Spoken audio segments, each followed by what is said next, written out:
Lahat ito mga loyalista oh.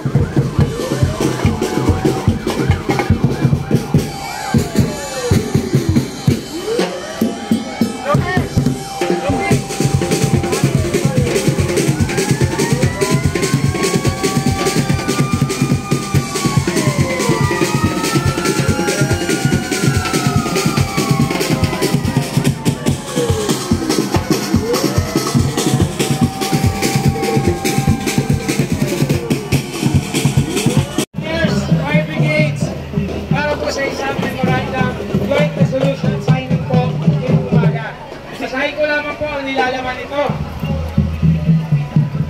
We support ang tunay na ABP party list.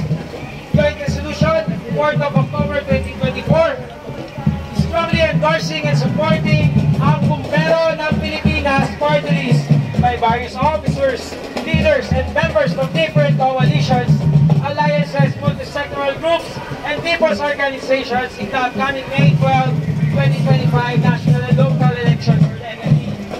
Whereas, the Section 5, Article 6 of the 1987 Constitution of the Philippines states that the House of Representatives shall be composed of not more than 250 members unless otherwise fixed by law, and on the basis of a uniform and progressive ratio. And those who, as provided by law, shall be elected through a party list system of registered national, regional, and sectoral parties of organizations.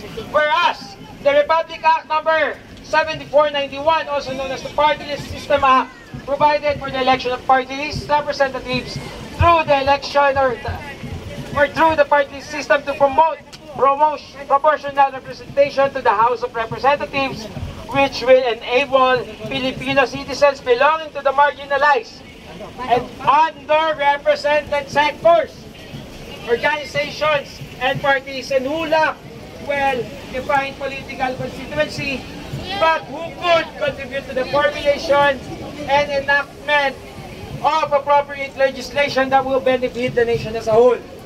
Whereas the Republic Act number 9514, also known as the Fire Code of the Philippines of 2008, and its IRR provided the comprehensive regulation of fire brigades, fire volunteer organizations, fire safety practitioners, and fire safety enforcers.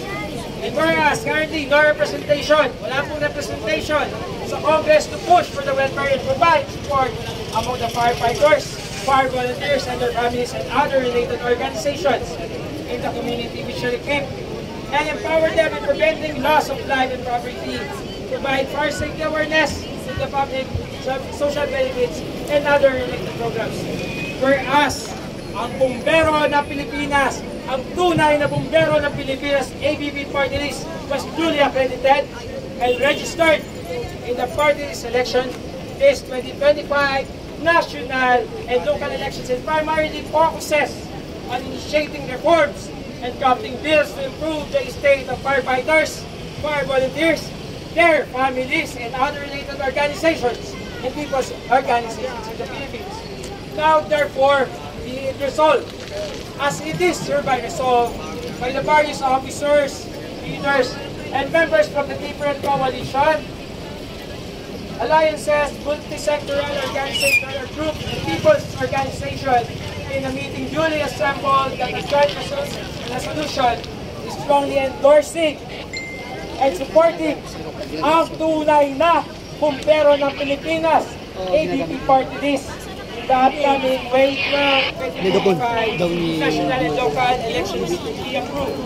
Approved and adopted on 4th day of October 2024. Dapat may radyo lang eh. Ito po, itapangunahan ko po. Bilang itapangunahan sa kapagpuntan sa bakada ay hindi na po. Sa pagdantan, kasama po ng iba't ibang sistem, ng aliansahan,